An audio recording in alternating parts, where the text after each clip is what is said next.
Yes, what I was saying in regards to statehood,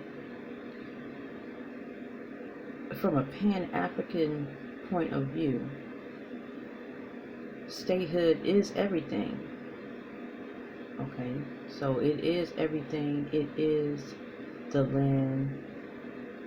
It is the energy of that part of the planet. It is the energy of where you are able to set your foot on, the soil and the mineral wealth. It is our protection, our livelihood. So, that's what we understood as indigenous people. So that's everything. But to play on those needs and those emotions for that, placing yourself under the control of people that you really aren't sure about. So we would need to see some proof. And this proof, in my estimation, should come from what is happening and what has happened in the black communities, which really are no longer communities. I mean, these people have been able to infiltrate and have regentrification activities in nearly every major black epicenter. I mean, how do you regentrify Harlem, Brooklyn? God damn. I seen it in my city. So to have someone play on those emotions of what we have lost as a people, is dangerous. So I would look at, well, how have you served the community thus far? Okay, this is what we have to go by. And this is what has been the problem. So this is one of the reasons why I believe Scientology has been accepted by believers, is because they know that there's been a problem with serving the people, serving each other. There's been a spirit of set, there's been a spirit of wickedness.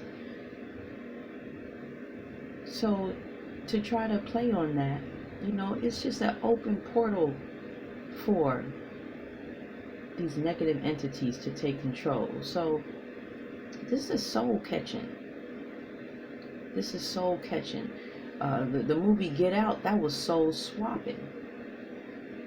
So don't think that somebody is not considering this. Just because the problem is that we can't think above. We have trouble with thinking above our realm of activity, which is very, very small, and that's a reason for that. That's by design. You can widen it up, but we trip off of what we do, and we think that that's not how that's not how countries are ran. That's not how this works. This shit is planned 10, 20 years in advance, 40, 50 years in advance in some cases, and they've been trying to figure out what to do with your black ass for hundreds of years. So we see proof of that in the eugenics movement. They've been trying to figure out. They've been sitting in rooms with affluent people, have been sitting in rooms trying to figure out what to do with your ass. So don't think they ain't playing nothing now. So with statehood is going to come the aspect of control. We are seeing, and you could prove this to me if I'm wrong, but even in his opening statements of nearly every speech, he opens it with this opening. It's like their Fatiha in Nation of Islam. It's the opening. In the name of Allah the Beneficent, the Merciful, of course. But what comes after that is, we give thanks for Jesus and the Injil. We give thanks for Moses and the Torah. He don't mention Osiris. He don't mention Medu Neter. He don't mention Ra. He don't mention Horus.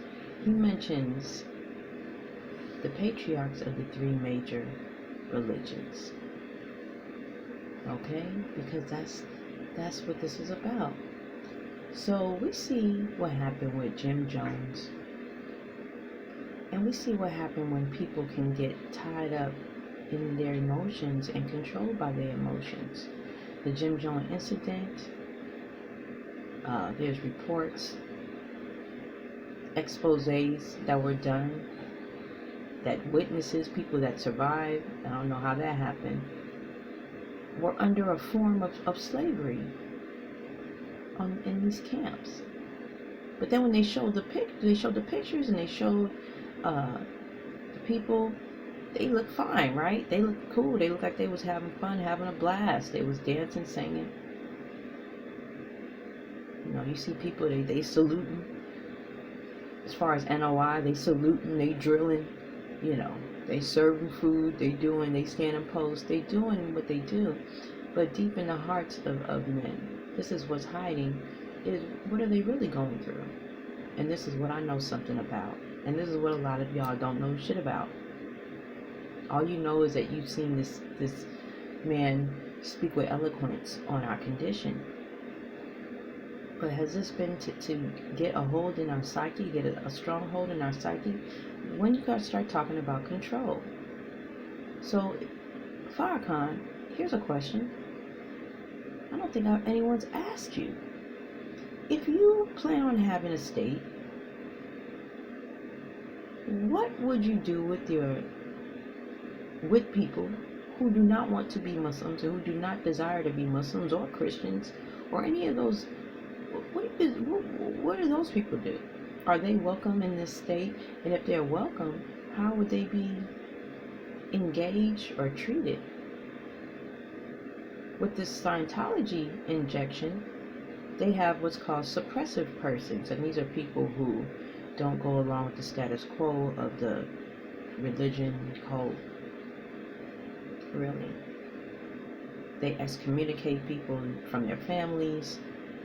N.O.I has been doing that from the beginning, and that's really because people's families, you know, they couldn't handle something that was so starkly different from Christianity, and it did cause rifts. It caused horrible rifts, and I saw it happen. I experienced it where people don't speak, so they do their own excommunication. But looking at what type of policies would be in this state if you are granted land to do this. Is that what this is about? Is that why you was at the UN not too long ago? I mean, because you haven't said nothing about reparations, so you're trying to get a state. And if you think Trump will be the person to do that for you, okay, so then you have something else totally different. You have something, you have some real concrete statehood that could be considered. Do you all see how this can get tricky? And you might think, oh, that's not gonna ever happen, blah blah, you know. I talk to people who have this veil over their consciousness, and they literally cannot see that we are in a state of change. They can't see it. They can't feel it. I can't do nothing about that. I can't do nothing about that. You know, I feel it in my bone marrow. That change is coming. But we have to make sure that it's the type of change that we want. Okay?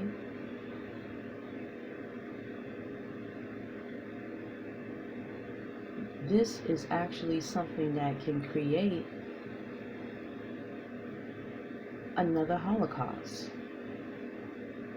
Now, and you know, like I said before, I know I'm making accusations, and some people could say that they are deemed inflammatory, or could personally put him in harm's way or something of that nature. You know what?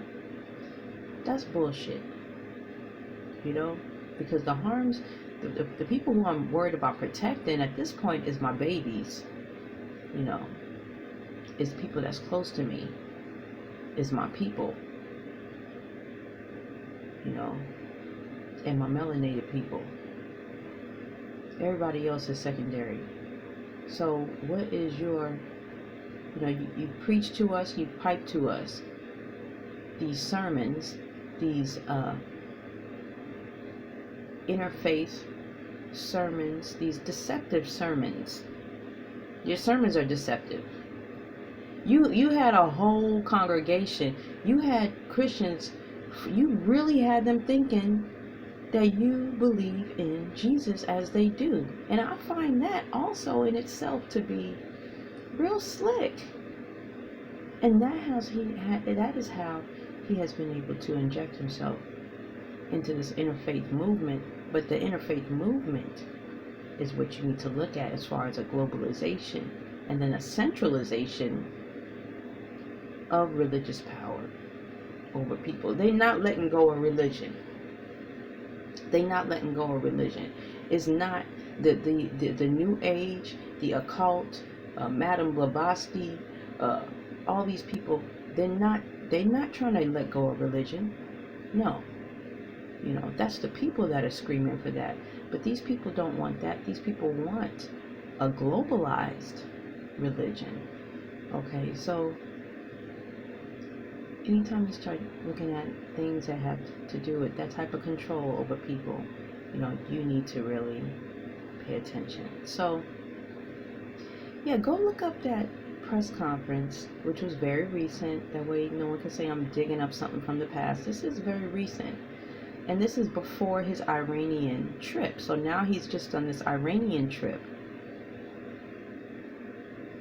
Okay, you're still injected into very, very volatile foreign affairs. You are threatening Trump to not go to war. You did the same thing with Bush. Bush went to war anyway, so I don't know how this is supposed to go, how this is supposed to play out. Where are you trying to lead black people to? Okay, so if you are in the N.O.I. and you have a problem with what I'm saying and you're hurt by what I'm saying, that's fine. But you know what I would prefer? Why don't you engage me? You know what I'm saying? Engage me on some deliberative dialogue. If you want to go there, I don't need to cuss. Look, I did a whole video without cussing. Engage me on some deliberative dialogue of exactly what's going on with this political tour that Minister Farrakhan is on. I know, you know, it don't have, you want to say it has to do with Jesus, but it don't have nothing to do with Jesus, because Jesus of the Bible didn't do this sort of political canvassing and posturing and pandering. Jesus didn't do that. So N.O.I, can you show me what's Jesus like about this, please? Can you help me out with that? Also, with the whole idea of commerce and capitalism, N.O.I, what is Farrakhan's stance on capitalism? Because if he wants to have a state, then he needs to explain what type of system you're trying to have. So what kind of, you know, now if it's going to be in the borders of the U.S., so you would have to be subject to, you know, Freemasonry. Okay? Alright? Alright? It all goes back to that. If somebody can prove me different, okay, please, I'll submit to that. If you could prove me different, or if you could, but basically, I'd love to hear an explanation of just exactly what's going on, and that's what I've been saying from my first video. You know, just exactly what's going on here. What the hell is he over there for? Almost cussed again. I'm not gonna cuss. This is the non-curse. This is the clean version. So, y'all look into that. Look into that press conference. Tell me what you think. All right. Peace.